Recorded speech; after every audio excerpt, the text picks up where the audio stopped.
It all started, as these things often do, with my Grandma Elsie. Now, Grandma Elsie was a legend. She'd just turned 103, sharp as a tack, though her body was finally starting to give out. Bless her heart. Back in my day, turning 100 was something you read about, not something your own grandma did with a twinkle in her eye and a sassy comment for anyone who dared call her old. She was the matriarch, the glue that held our sprawling, sometimes chaotic family together.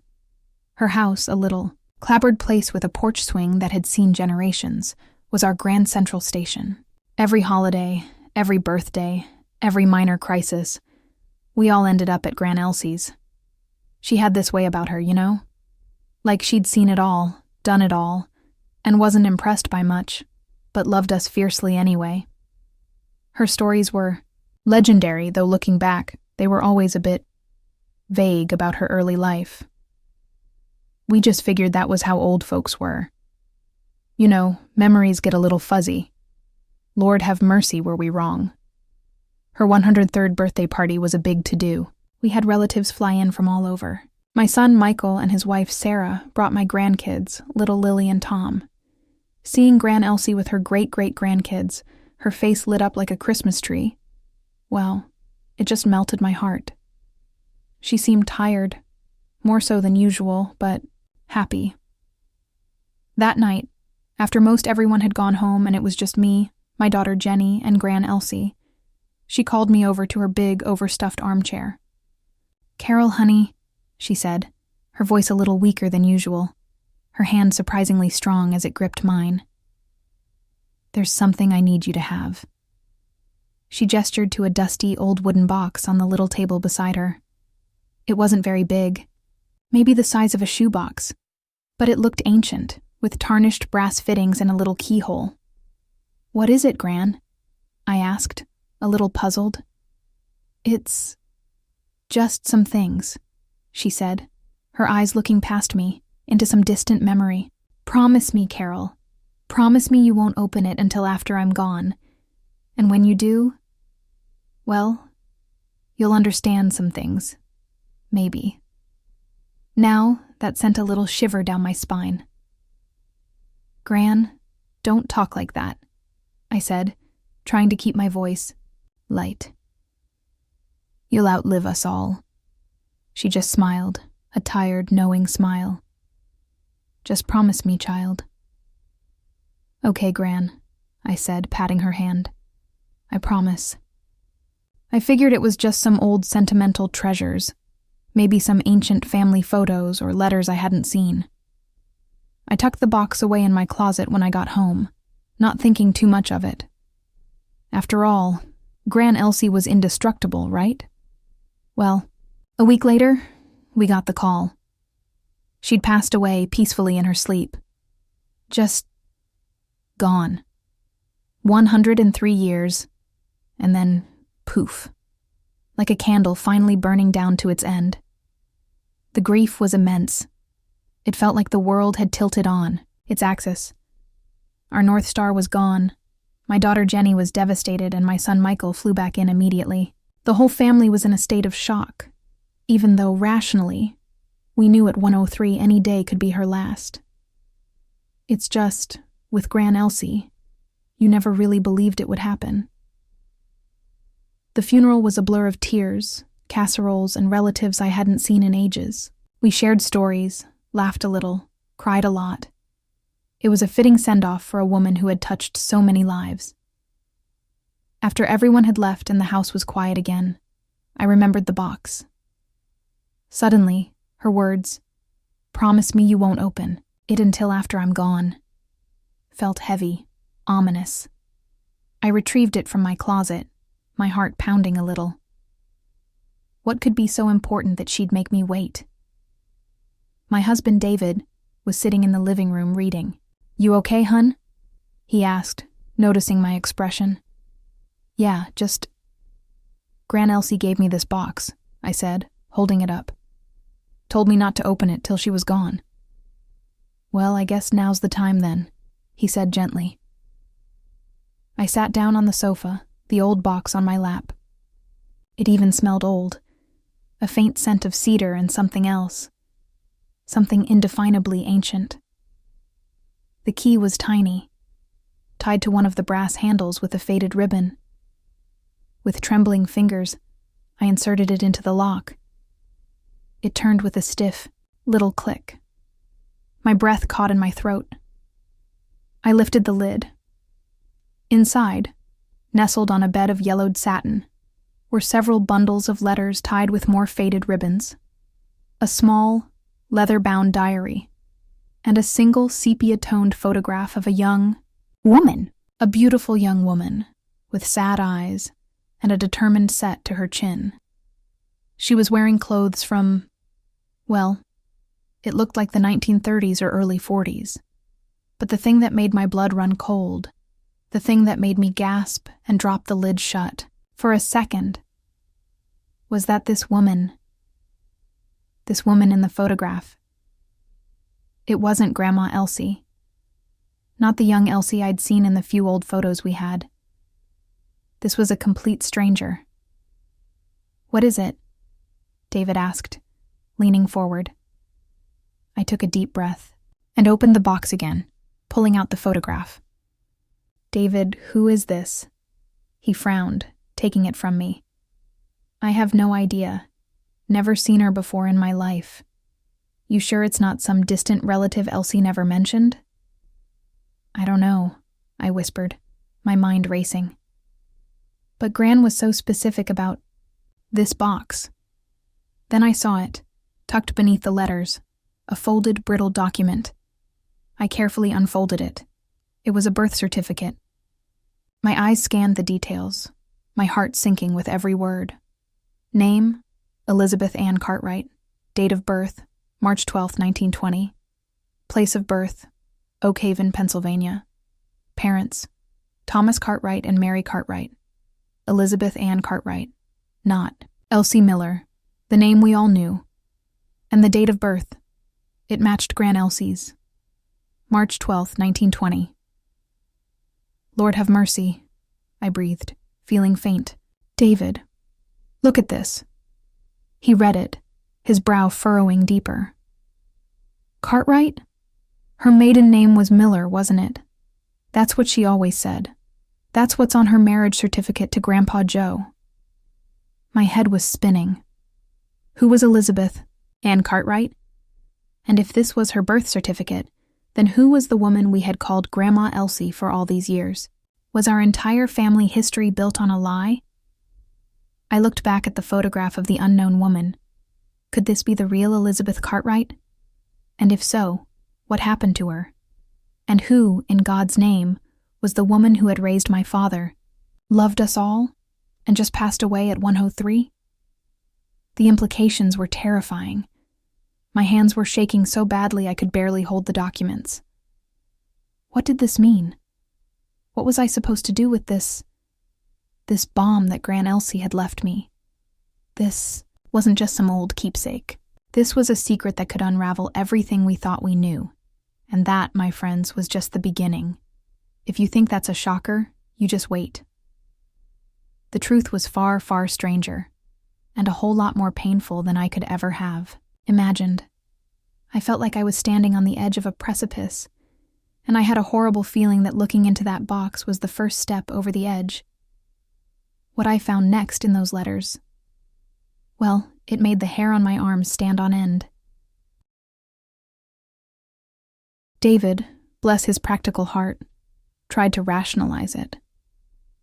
Maybe she was adopted, Carol. Maybe Miller was her adopted name, and Cartwright was her birth name. People didn't talk about those things back then. Maybe, I said, but a cold dread had settled in my stomach.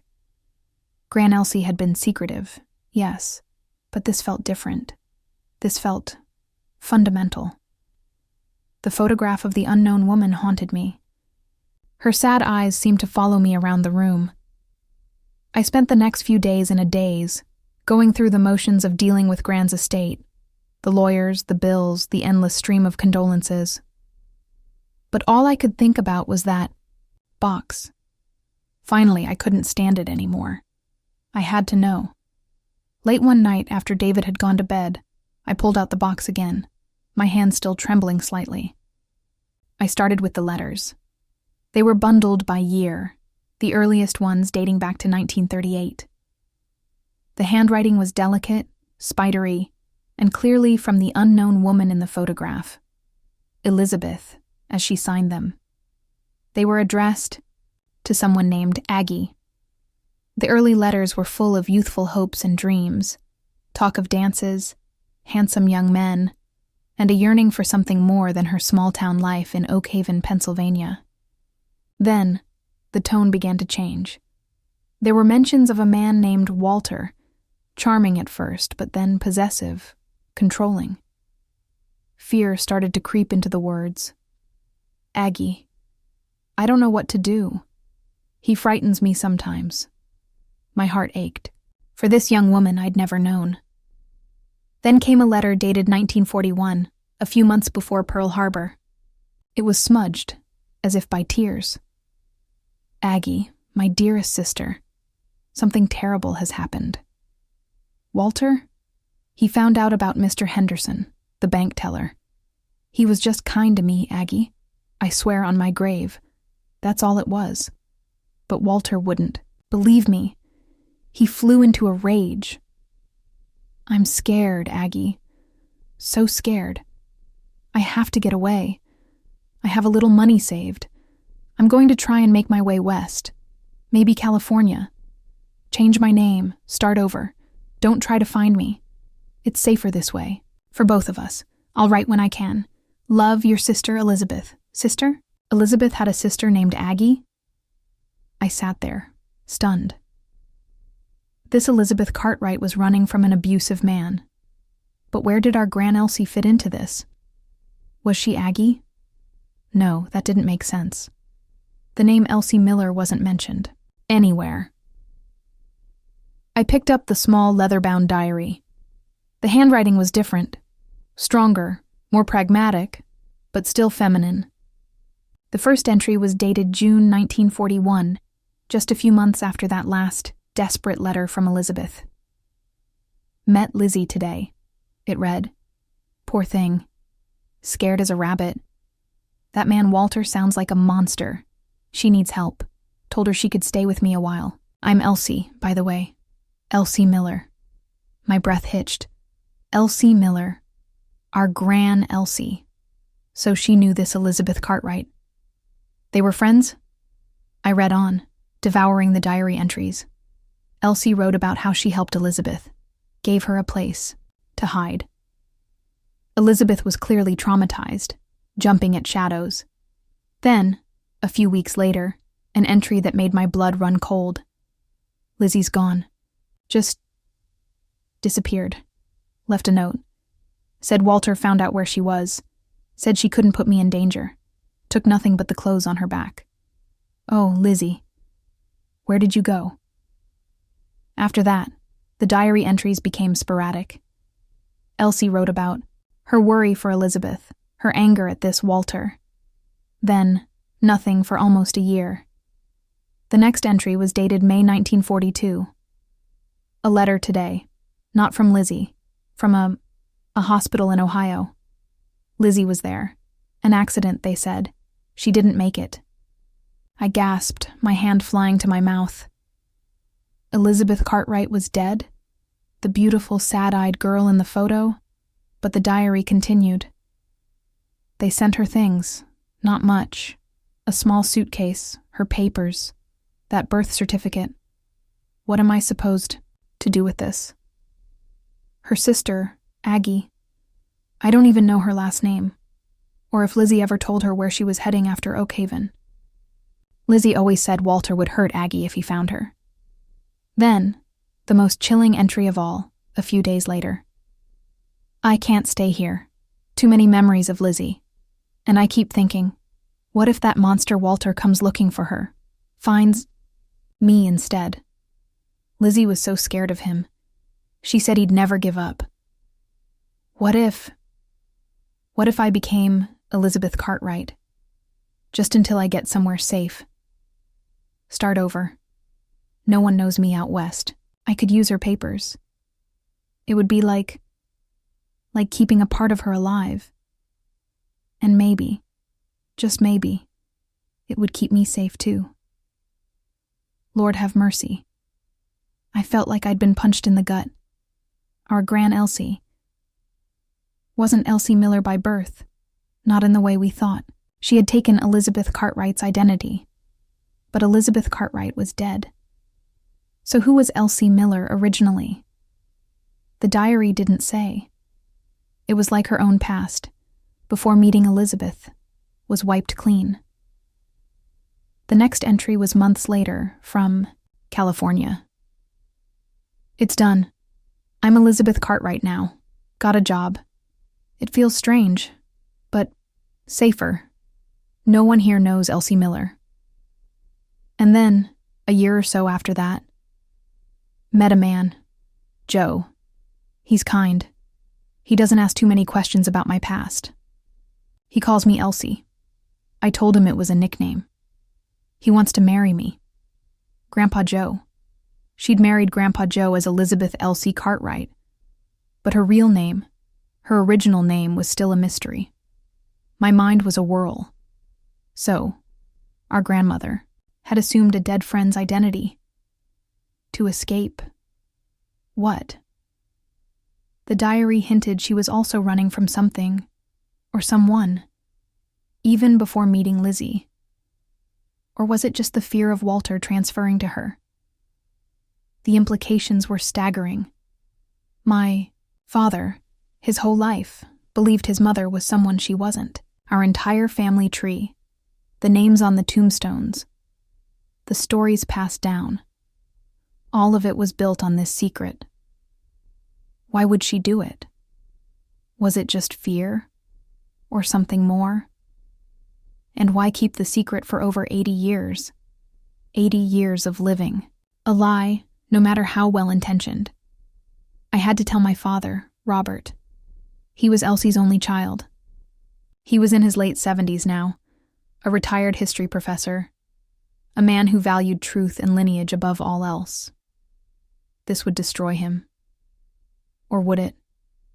How could I tell him his mother wasn't who he thought she was? That his very identity was based on a borrowed name?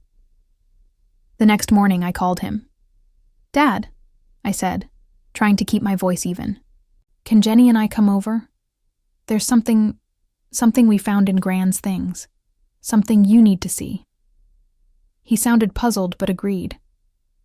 Jenny met me at his house. She knew something was up the moment she saw my face. I showed them the box, the photograph, the birth certificate, the diary. My father read everything in silence, his face growing paler and paler. Jenny gasped a few times, her hand covering her mouth. When Dad finally looked up, his eyes were filled with a mixture of shock, confusion, and a profound sadness. "So, all these years," he whispered, his voice hoarse. "My mother, she was living under an assumed name?" "It seems so, Dad," I said gently. "It looks like she took her friend Elizabeth's identity after Elizabeth died, possibly to protect herself." "Protect herself from what?" Jenny asked, her voice trembling. "The diary doesn't say who she was before she became Elsie Miller, the friend of Elizabeth Cartwright." My father just shook his head, looking utterly lost. "I don't understand. She never said a word, never hinted at anything." He picked up the photograph of Elizabeth Cartwright. "So, this woman, she died, and my mother took her place?" "That's what it looks like," I confirmed, my own heart heavy. "But what about Elizabeth Cartwright's family?" Dad suddenly asked, a new urgency in his voice. "The diary mentions a sister, Aggie. Did our Elsie ever try to find her? Tell her what happened to Elizabeth?" I scanned the diary again. There was no mention of Aggie beyond Elsie not knowing how to contact her. "I don't think so, Dad," I said slowly. "It seems like she just became Elizabeth and then Elsie as a nickname, and left that part of her life behind." A silence fell over the room, thick with unspoken questions and a sense of betrayal that was almost palpable. Our beloved Gran Elsie, the bedrock of our family, had carried this enormous secret. Who was she, really? And what about this Aggie? Elizabeth Cartwright's sister. If she was still alive, she would be incredibly old. Did she ever find out what happened to her sister, Lizzie? Did she spend her whole life wondering? My father stood up, his shoulders slumped. Oak Haven, Pennsylvania, he said, looking at the birth certificate. That's where Elizabeth was from, where Aggie would be from. I knew what he was thinking. I was thinking it too. We have to go, don't we? I said softly. We have to see if we can find Aggie or her family. They deserve to know what happened to Elizabeth. Jenny nodded, her eyes wide. But what if this makes things worse? What if finding them opens up a whole new can of worms? My father looked at me, his gaze surprisingly firm. Your grandmother, whatever her reasons, made a choice. Now we have a choice. We can let this secret die with her, or we can try to find the truth for Elizabeth's sake. And maybe, he added, his voice cracking, for ours too. The thought of digging deeper was terrifying. It felt like we were meddling with ghosts. But the image of that sad-eyed girl, Elizabeth, and the thought of her sister Aggie perhaps still wondering spurred me on. We had to try. But little did I know, the can of worms Jenny mentioned was an understatement. What we were about to uncover in Oak Haven wouldn't just give us answers about Elizabeth. It would reveal another layer to Gran Elsie's secret, one that was even more shocking, and directly involved one of us in a way we could never have foreseen. This was not just about a changed name anymore. This was about a life, or lives, completely. So, there we were, my dad, Jenny, and I, packed into my sensible sedan on a road trip to Oak Haven, Pennsylvania, a place none of us had ever heard of until a week ago, now suddenly holding the key to our family's past. Dad was quiet for most of the drive, lost in thought. Jenny kept fidgeting, alternating between staring out the window and scrolling through her phone, probably trying to distract herself. Me? I was a bundle of nerves. What were we hoping to find? An elderly woman named Aggie who might tell us about her long-lost sister? Or would we find nothing but dead ends and more questions? You won't believe what she said next. Well, not she, but what we found next. Oak Haven was a small, sleepy town, the kind where everybody probably knew everybody else's business. Or so we hoped. We started at the local library, then the Historical Society, old phone books, census records, church registers. We pored over them. Cartwright was a fairly common name in the area, which didn't make things easier. Look, Dad exclaimed suddenly, pointing to a digitized newspaper archive from 1941. It was a brief article, a local news item. Concern for missing woman. Miss Elizabeth Cartwright, 21, of Oak Haven, has been reported missing by her sister, Mrs. Agnes Periwinkle, after failing to return home. Miss Cartwright was last seen. It gave a vague description. Agnes Periwinkle. I cried. Aggie! She got married! Periwinkle, that's the name we need to look for. Energized by this breakthrough, we hit the records again. We found a marriage certificate for Agnes Cartwright and a Thomas Periwinkle in 1940. Then, a few hours later, an address for an A. Periwinkle in the current phone directory. It had to be her, or at least her family. Could she possibly still be alive? If Elizabeth was 21 in 1941, Agnes was likely around the same age, maybe a little older or younger. That would put her well into her hundreds now, if she was still with us. My heart was hammering as I dialed the number. An elderly woman answered, her voice frail but clear. Hello? Hello, I began, my throat dry. My name is Carol Benson. I'm I'm trying to find some information about a woman named Elizabeth Cartwright. She would have been a friend of my grandmother's.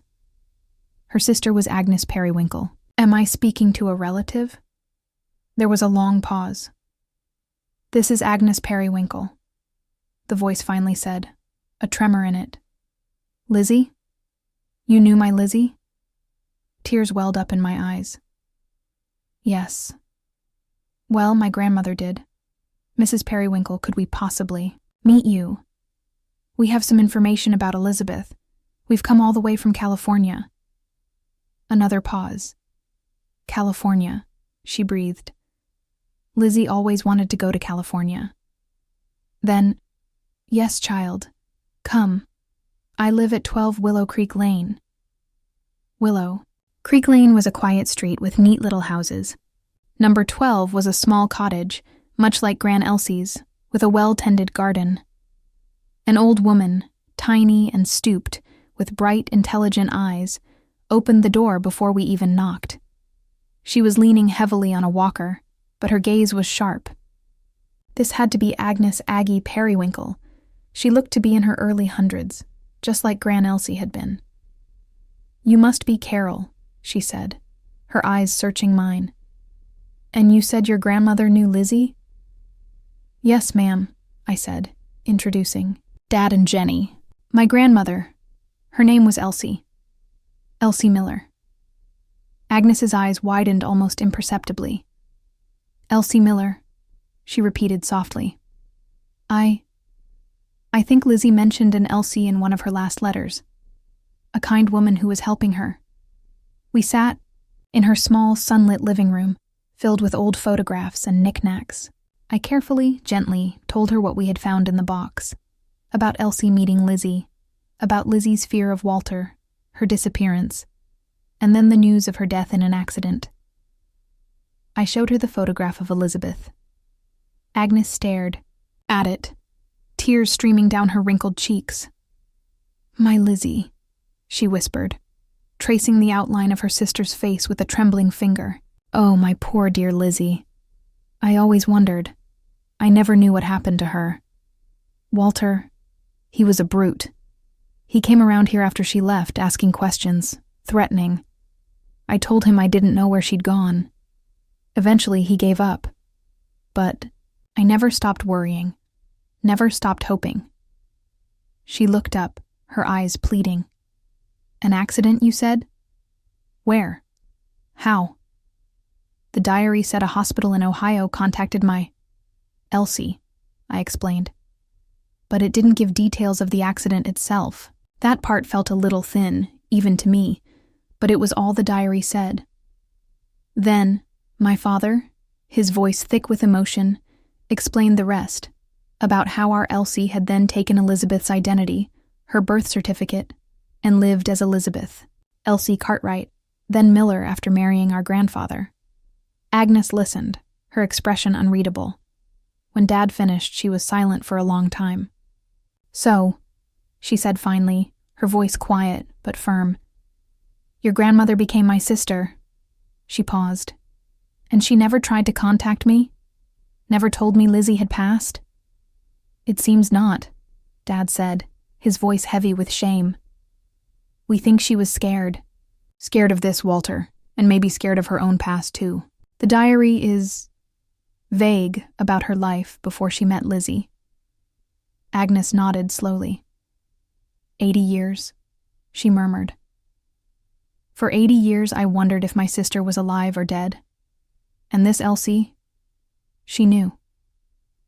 There was no anger in her voice, just a profound, weary sadness. We sat in silence for a moment, the weight of it all pressing down on us. Then Agnes looked directly at me. So, your grandmother, the woman you knew as Elsie Miller or Elsie Cartwright, she wasn't really your grandmother by blood then? If she took Lizzie's identity? Then your father. She trailed off, looking at Dad. No, Dad said, his voice barely a whisper. She wasn't my biological mother if her name wasn't Cartwright. My birth certificate lists Elizabeth Cartwright as my mother. It was out. The unspoken truth that had been hanging over us. If Gran Elsie wasn't Elizabeth Cartwright, then my father wasn't a Cartwright. His lineage, his very name, was based on a lie. My own identity felt shaken. Who were we, if not the people we thought we were? My son Michael, my daughter Jenny, my grandkids Lily and Tom. Their whole ancestry was now in question. This was what Gran Elsie meant by, "You'll understand some things." Oh, we were beginning to understand, all right. And it was devastating, Agnes sighed, a deep, shuddering breath. "Well, I'll be," she said, shaking her head. "Life does play some cruel tricks, doesn't it?" She looked at the photograph of Lizzie again. She was a good girl, my sister, deserved better. Then she looked up, a strange new light in her ancient eyes. There's something else," she said, her voice dropping. "Something Lizzie told me, right before she ran off. Something she made me swear I'd never tell Walter no matter what." We all leaned in, holding our breath. What more could there possibly be? This felt like peeling an onion, each layer revealing something more pungent and tear-inducing.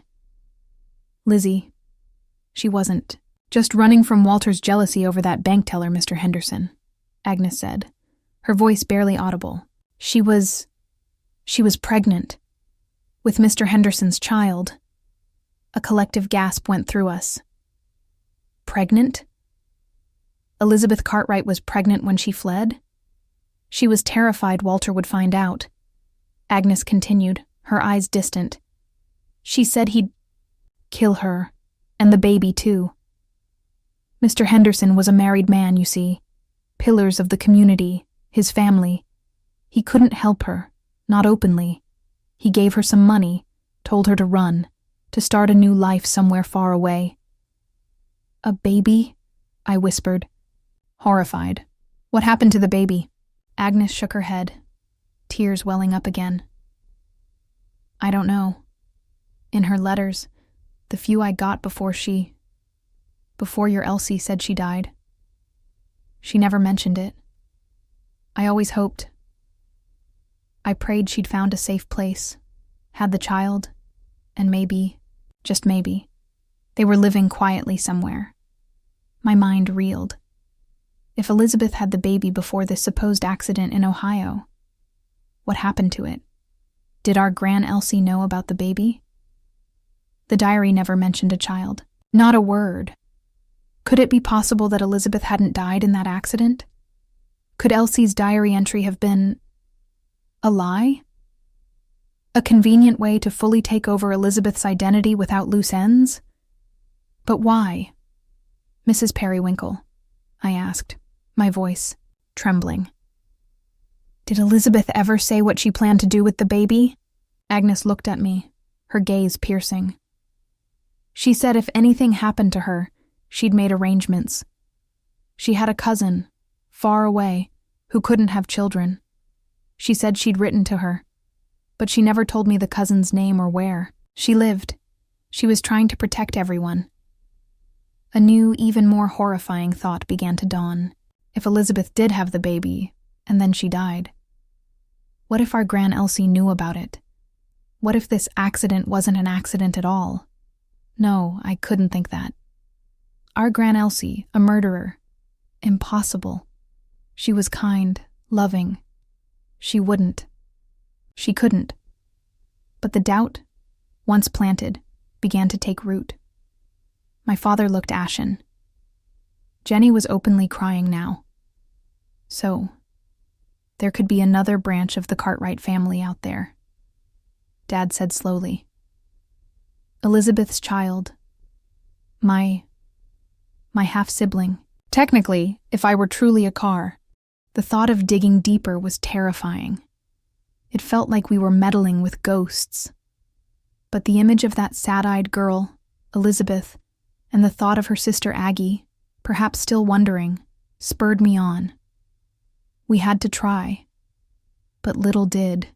I know, the can of worms Jenny mentioned was an understatement.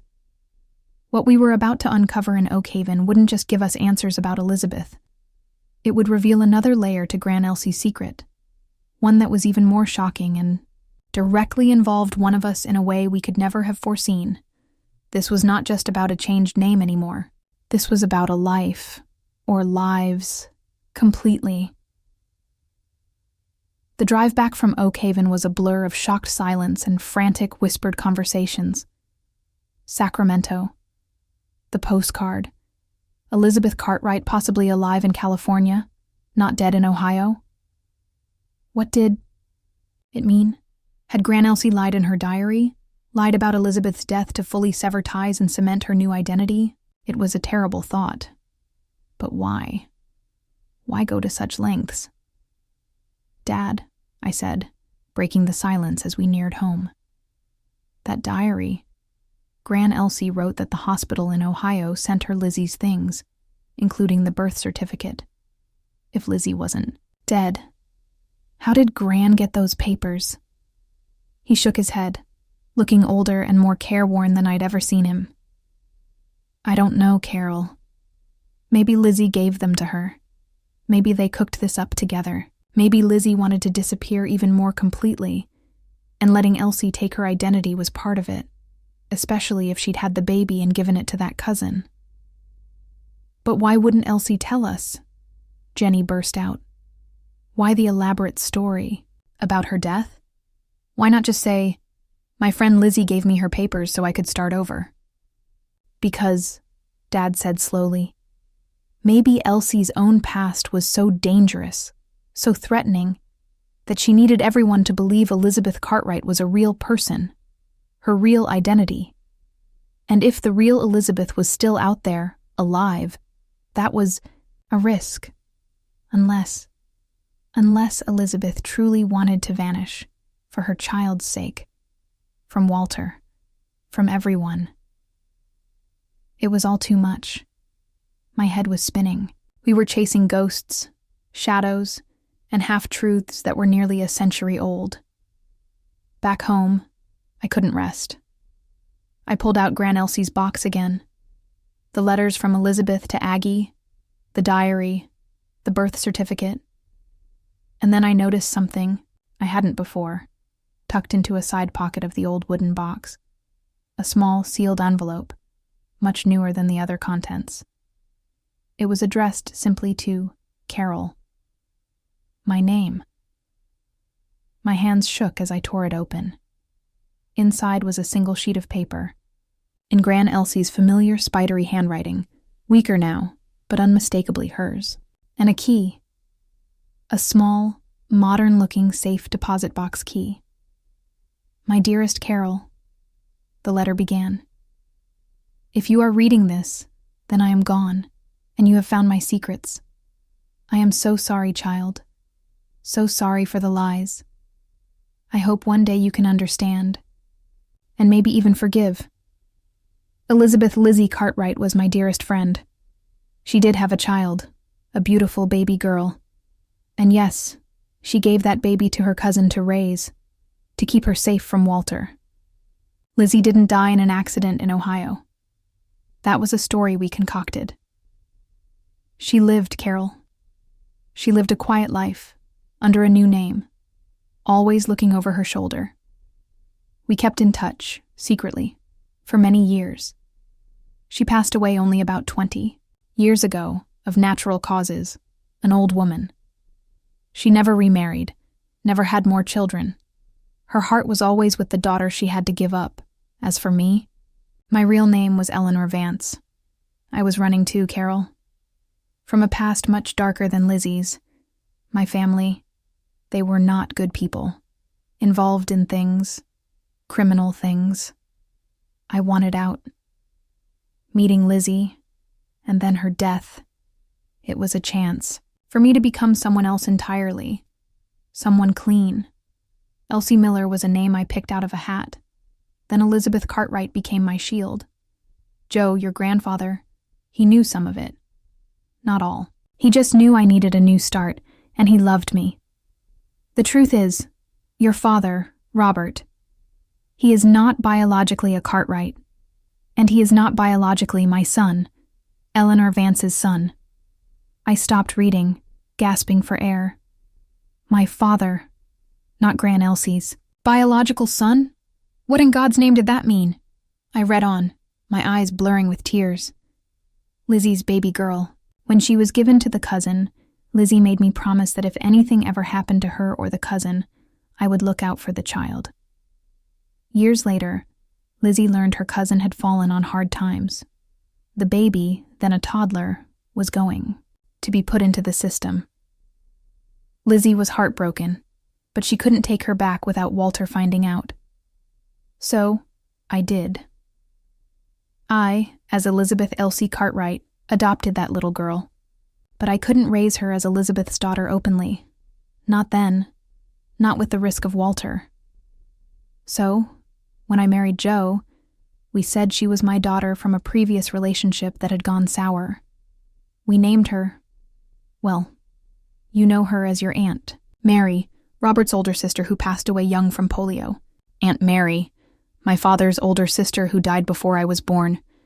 She was Elizabeth Cartwright's daughter. My father's supposed sister was actually his cousin. The letter continued. But Robert, your father... Oh, Carol, this is the hardest part. When Joe and I wanted a child of our own, we struggled. And then, a miracle. A baby boy, left on the steps of our church. No note, nothing. We adopted him. That was your father, Robert. So he is our son, mine and Joe's, in every way that matters, but not by blood to me, Eleanor Vance, nor by blood to Elizabeth Cartwright, whose name I bore. I was sobbing now. My father. Adopted. Gran Elsie, or Eleanor, had kept this from him his entire life. From all of us. He wasn't a Cartwright. He wasn't a Vance. He was a foundling, but he was hers. He was theirs. The safe deposit box. The letter concluded. The key is for you. Inside, you will find all the original adoption papers for your father, and for Mary, and some bonds I saved over the years. For your father. And for Elizabeth's line, should you ever find them. Forgive me, Carol. I did what I thought was best. To protect everyone, to build a family out of broken pieces. Love, your Gran, Elsie, Eleanor. I sat there, stunned into silence, tears streaming down my face. It was all too much. The sheer weight of the secrets, the layers of deception, all born out of fear and a desperate desire for safety and family. My father. I had to tell him. This was his story, his life. Gathering every ounce of courage, I called him and Jenny over. I read them the letter. The silence in the room was deafening, broken only by our ragged breaths. My father. He just sat there, his face pale, his eyes wide. Then slowly, a strange peace seemed to settle over him. So, he said, his voice surprisingly steady. I was chosen. They chose me. Yes, Dad, I choked out. She chose you. Grandpa Joe chose you. They loved you. And Mary, my sister Mary, was Lizzie Cartwright's daughter, he mused. So, Aggie Periwinkle, she's Mary's great aunt. Mary has living blood relatives. A new wave of emotion washed over us. Aunt Mary, who we only knew from stories and faded photographs, suddenly had a tangible connection to the present. The next day, Dad and I went to the bank. The safe deposit box contained exactly what Gran Elsie's letter promised. The adoption papers for Robert Miller, adopted by Joseph and Elizabeth Elsie Miller, née Cartwright on paper. And adoption papers for Mary Cartwright, later Mary Miller, adopted by Elizabeth Elsie Miller. And a stack of savings bonds, quite substantial, made out to the descendants of Elizabeth Cartwright, and another set for Robert Miller and his descendants. Not a suitcase full of cash, but a carefully curated legacy.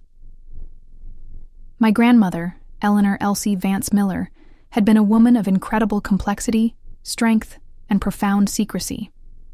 She had built a family on a foundation of borrowed names and hidden truths, but she had built it with love. A fierce, protective love. We contacted Agnes Periwinkle. We told her about her great-niece Mary, and how Elsie had adopted and loved her. We told her about the bonds Elsie had left for Lizzie's line.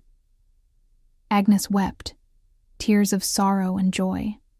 She had lost a sister but gained knowledge of a family she never knew she had. We made plans for her to meet Dad, the man who grew up alongside her great-niece.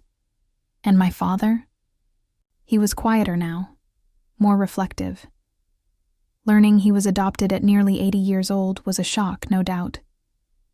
But in a strange way, it also freed him. He wasn't bound by the weight of a false lineage. He was simply Robert Miller, beloved son, father, grandfather. His identity was forged not by blood, but by love and choice. Our family wasn't destroyed. It was redefined, expanded, made richer by the truth, however painful its arrival. We learned that family isn't just about shared DNA, it's about shared lives, shared love, shared history, even if that history is more complicated than you ever imagined. Gran Elsie, or Eleanor, she did what she thought she had to do, back in a time when women had fewer choices and far more dangers.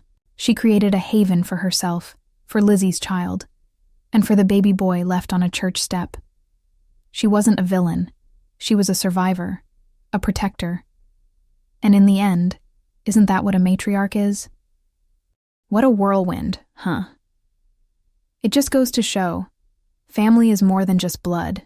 It's the heart, the connections, the crazy stories that bind us. What would you have done in my shoes? Would you have been able to forgive all those years of secrets? Let me know your thoughts down in the comments below. And listen, if you love these kinds of true-to-life, heart-tugging stories that make you think, go on and give this video a big thumbs up, and make sure you hit that subscribe button and the little bell, because I've got plenty more where this came from, and you won't want to miss a single one.